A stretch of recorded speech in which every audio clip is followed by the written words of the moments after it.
You know, it, there's a quiet kind of suffering that rarely makes the evening news, a pain that doesn't shout, doesn't demand, but sits there heavy, unspoken in the minds of the men and women who wore our country's uniform. Most people overlook this, but the deepest wounds of war aren't always the ones stitched up in field hospitals. They're the memories that follow you home, the nights that go too long, the weight you can't set down. And in the early years of the 21st century, when we asked so much of a generation in Iraq and Afghanistan, these invisible scars became a crisis that tested not only their strength, but our character as a nation. If we're honest with ourselves, the question has never been whether these veterans were strong enough to bear those burdens. They already proved that. The question is whether we are strong enough to help them heal. The story of this struggle didn't begin in headlines or policy rooms. It began in 2001 when deployments stretched months into years and families learned to live in the fragile space between pride and fear. Soldiers returned home changed, sometimes in ways even they couldn't understand. 1 in 5 battling the symptoms of PTSD, more losing their footing as depression crept in, suicide rates rising, parents and spouses watching someone they love fall quiet or withdrawn, unsure how to reach them. And all around, stigma acted like a second wound, a silent gatekeeper telling veterans to tough it out, to bury the very pain that was tearing at them. Meanwhile, the systems meant to help were stretched thin. Clinics understaffed, appointments backed up, a crisis line that might return a call in days, not minutes.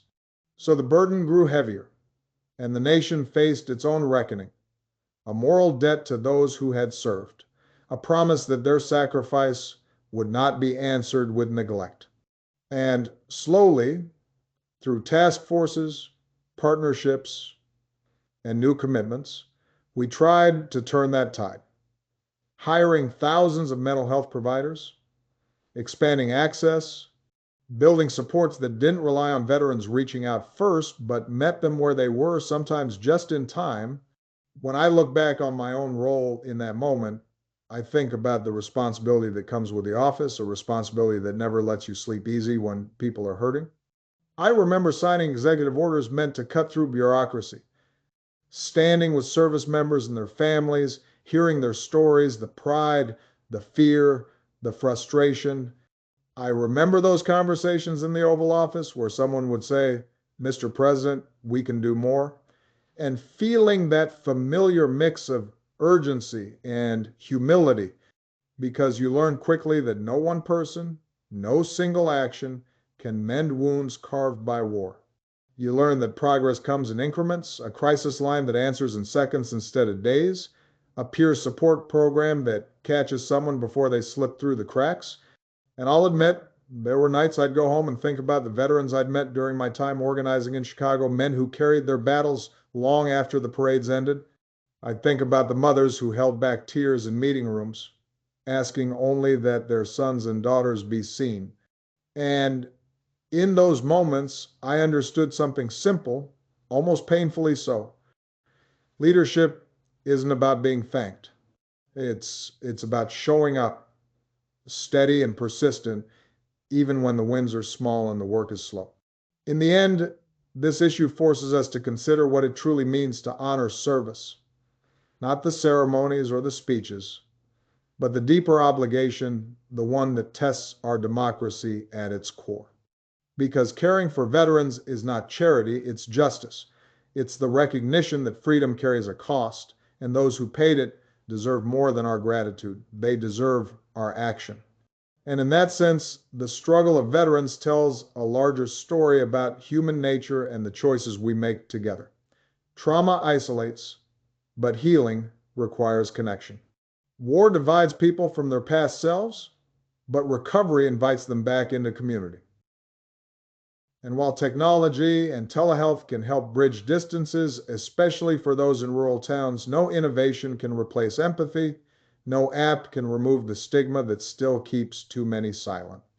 That work is on us, on families who reach in, on communities who refuse to look away, on policymakers who understand that mental health care is as much a national security issue as any battlefield. And somewhere in that tension between hope and realism, between the limits of policy and the depth of human pain, lies the moral weight of leadership to protect those who protected us, to turn sacrifice into renewal. So, as we reflect on this chapter of American life, on the quiet battles still being fought in living rooms, on back porches, in the spaces between one breath and the next, I'm reminded that healing is a long road, but it's a road a democracy must walk with its veterans, not behind them. The question now is whether we'll keep choosing that work even when the headlines move on, whether we'll keep breaking the silence that shame once held in place, whether we'll honor sacrifice not just with words, but with the steady, everyday commitment to make every veteran whole again.